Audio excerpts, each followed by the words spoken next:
R9 TV special news నేను Neeraja.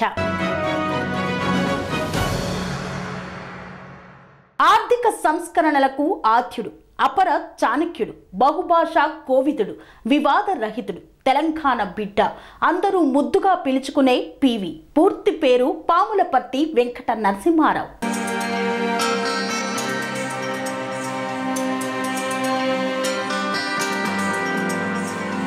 Minority ప్రభుత్వానికి నాయకత్వం వహించి పూర్తి కాలం ఆ పదవిలో ఉన్న అపర చాణక్యుడు పివి. నెహ్రూ గాంధీ కుటుంబానికి చెందిన వ్యక్తి కాకుండా 5 ఏళ్ల పాటు ప్రధానిగా రికార్డు సృష్టించిన నాయకుడు.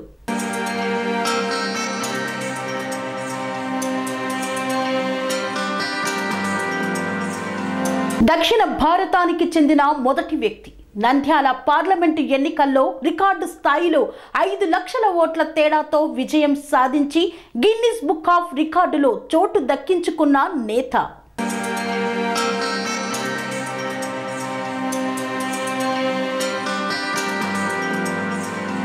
పాములపర్తి వెంకట నరసింహారావు తీసుకువచ్చిన అనేక సంస్కరణలు దేశానికి కొత్త దారిని చూపించాయి.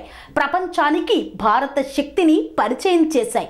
తెలుగు వారికి, తెలంగాణకి గౌరవం, గర్వం ఆయనే. రాజనీతిజ్ఞుడిగా దేశానికి పివి నరసింహారావు అందించిన సేవలను గౌరవించి నేడు భారతరత్న అవార్డును ప్రకటించింది కేంద్ర ప్రభుత్వం.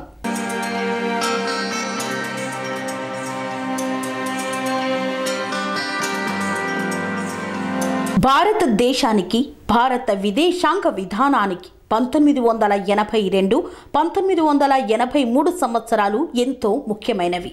గల్ఫ్ యుద్ధం నేపథ్యంలో ఆలినోద్యమం 7వ సదస్సుకు ఆతిథ్యం ఇవ్వవలసిందిగా భారత్ను కోరడమైంది.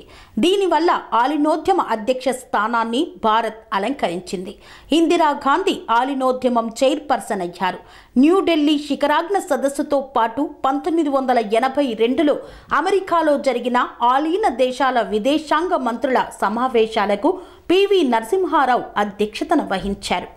1983 నవంబర్లో పాలస్తీనా సమస్య పరిష్కార యత్నంలో భాగంగా పశ్చిమాసియా దేశాల్లో ప్రకటించిన ఆలీన దేశాల ప్రత్యేక ప్రతినిధి బృందానికి నరసింహారావు నాయకత్వం వహించారు. సప్రెస్ అంశానికి సంబంధించి కార్యాచరణ బృందం సమావేశంలోనూ, న్యూఢిల్లీలో జరిగిన కామన్వెల్త్ ప్రభుత్వాధినేతల సదస్సులో కూడా నరసింహారావు క్రియాశీలక పాత్ర పోషించారు. విదేశీ వ్యవహారాల మంత్రి హోదాలో America, Russia, Pakistan, Bangladesh, Vietnam, Tanzania, గుయానాతో సహా అనేక దేశాలతో సంయుక్త కమిషన్లకు భారత్ తరపున నరసింహారావు నాయకత్వం వహించారు.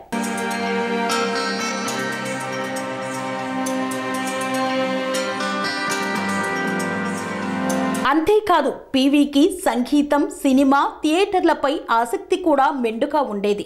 ముఖ్యంగా భారతీయ తత్వశాస్త్రం, సంస్కృతి పట్ల ఆయనకు మక్కువ ఎక్కువ. అతను కల్పన మరియు సమాచార రాజకీయ వ్యాఖ్యానం కూడా రాశాడు. తెలుగు, హిందీ, సంస్కృతం, ఇంగ్లీషుతో సహా 14 భాషలు మాట్లాడగలగడం ఆయన ప్రత్యేకం. ఆయన చేసిన సహస్రపాన్, శ్రీ విశ్వనాథ సత్యనారాయణ ప్రసిద్ధ తెలుగు నవల అనువాదం, అలాగే అబల జీవితం పూర్తి చేశాడు. అనువాదాలలో మరాఠీ నుండి, తెలుగు నుండి హిందీ వరకు అనేక ఇతర రచనలు కూడా ఉన్నాయి. ఆయన కథలు కలం పేరుతో వివిధ పత్రికల్లో ప్రచురితమయ్యాయి. తెలంగాణ గడ్డ మీద పుట్టిన ఓ వ్యక్తి ఏకంగా ప్రధాని పీఠాన్ని అధిష్ఠించారనేది తరతరాలు చెప్పుకునే విషయం. తుమ్మితే కూలిపోయే ప్రభుత్వాన్ని చిన్న కుదుపులు కూడా లేకుండా 5 ఏళ్లు పూర్తి కాలం పాటు నడిపించిన ఘనత ఆయనది. అవసాన దశకు చేరుకున్న దేశ ఆర్థిక వ్యవస్థకు కొత్త ఊపిరిలూది ప్రాణం పోయడమే కాదు, పదవి నుండి దిగిపోయే నాటికి ప్రపంచంలో శక్తివంతమైన ఆర్థిక వ్యవస్థల్లో ఒకటిగా నిలబెట్టిన ధీరత్వం. ఆయన తీసుకువచ్చిన అనేక సంస్కరణలు దేశానికి కొత్త దారిని చూపించాయి. ప్రపంచానికి భారత శక్తిని పరిచయం చేశాయి. తెలుగు వారికి, తెలంగాణకి గౌరవం, గర్వం ఆయనే. ఓ రాజనీతిజ్ఞుడిగా ఈ దేశానికి పివి నరసింహారావు అందించిన సేవలు వెలకట్టలేనివి. ఉమ్మడి ఆంధ్రప్రదేశ్ ముఖ్యమంత్రిగా, కేంద్ర మంత్రిగా, ప్రధానమంత్రిగా పివి అందించిన సేవలు చిరస్మరణీయం. పీవీకి భారతరత్న ప్రకటించడాన్ని స్వాగతిస్తున్నారు. దేశాన్ని ఆర్థిక అస్థిరత నుండి సుస్థిరతకు మళ్లించి ప్రపంచం ముందు గర్వంగా తలెత్తుకుని నిలిచేలా చేసిన భారత మాజీ ప్రధాని, తెలుగువారు తమ టీవీగా భావించే పివి నరసింహారావుకు కేంద్ర ప్రభుత్వం భారతరత్న అవార్డును ప్రకటించడం హర్షం.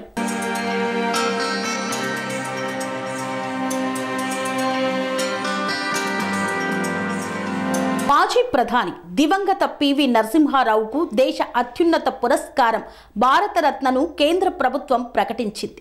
ఆయన పూర్తి పేరు పాములపర్తి వెంకట నరసింహారావు.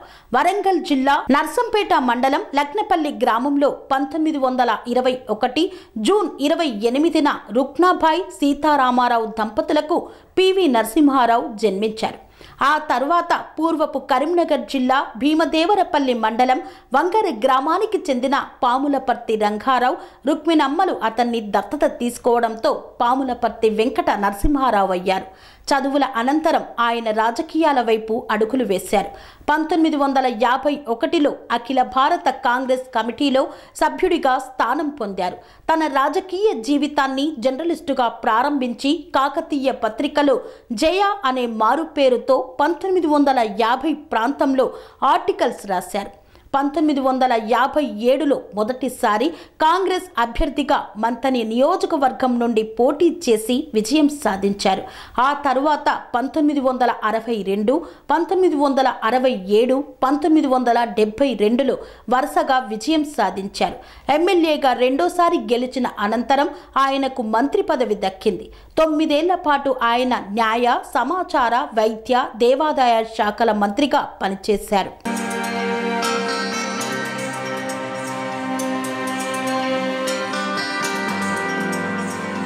1971 సెప్టెంబర్ 30న ముఖ్యమంత్రి పదవిని సాధించారు.